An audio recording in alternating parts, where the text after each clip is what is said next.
কোরআন আমরা কেন শিখবো? কোরআন শিক্ষার 4টা লাভ বলে আলোচনা শেষ।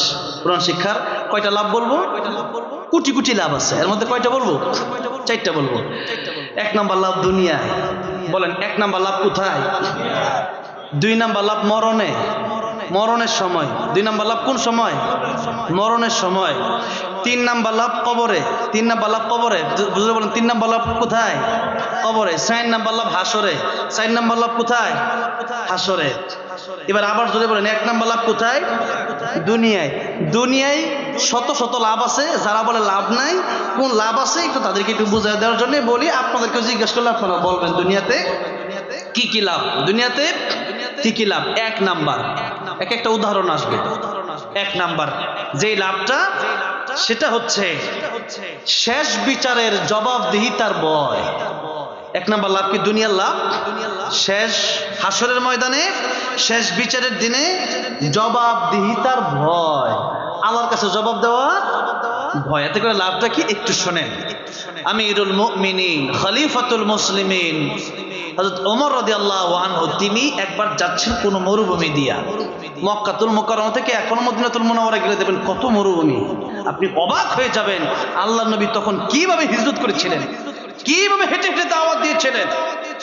যেখানে গাড়ি দিয়ে যেতেই মানুষ হিমশিম খেয়ে যায়, মানুষ অস্থির হয়ে যায়, কয়েকবার রেস্ট নেওয়া লাগে, পাম্পে পাম্পে দাঁড়ানো লাগে। সেই জায়গায় কি মরুভূমি তখন, এই রাস্তা তার ছিল না তখন। ওই সময় আমিরুল মুমিনিন খলিফাতুল মুসলিমিন যাচ্ছেন মরুভূমি দিয়ে কোন সফরে। আমিরুল মুমিনিন ওনার প্রচন্ড ক্ষুধা পেয়েছে, আর উনি এত স্বাভাবিক জীবনযাপন ওনার। কত স্বাভাবিক? একজন ভিক্ষুকের চেয়ে স্বাভাবিক, একজন ভিক্ষুকের চেয়ে স্বাভাবিক। একজন এই দেশে এমন ভিক্ষুক আছে কিনা? এমন ভিক্ষুক খুব কম আছে যাদের কাপড় মাত্র একটা। এমন আছে নাকি ভিক্ষুক? এমন খুঁজে পাওয়া যাবে না। লুঙ্গি একটা পাশে, গেঞ্জিও একটা পাশে, শার্ট একটা পেলে বিক্রি করতেছে, কয়েকটা কাপড়। মাহফিল হচ্ছে না? আচ্ছা আচ্ছা, যাক আলহামদুলিল্লাহ।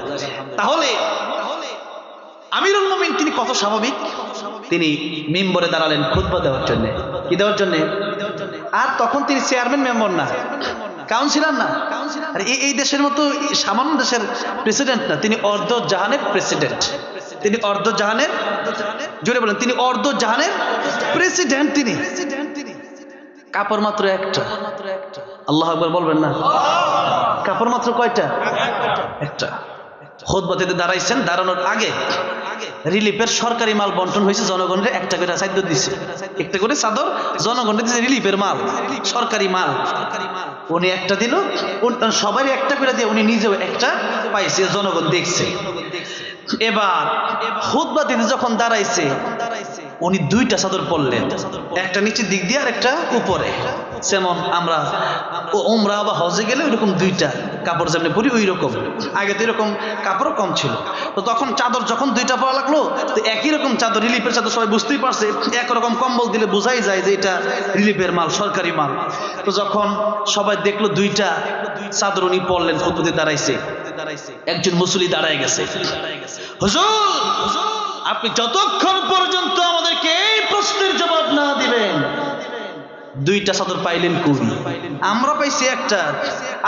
আপনি সরকার, তাই আপনি 2টা নিবেন, এই সুযোগ আপনারা কে দিল, এই সাহস আপনারা কে দিল? এর জবাব না দেওয়া পর্যন্ত একটা অক্ষর খুতবা আপনার শোনা হবে না। আল্লাহু আকবার।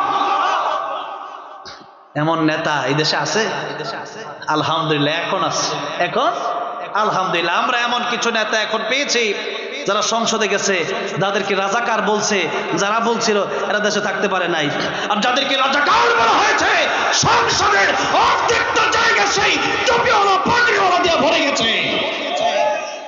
আরো যত রাজাকার বলবা, যত দমাতে চাইবা দমাতে পারবা না, দমাতে ইনশাআল্লাহ আগামী পুরো সংসদটাই হবে দাড়িওয়ালা টুপিওয়ালাদের, ঠিক না বেটে?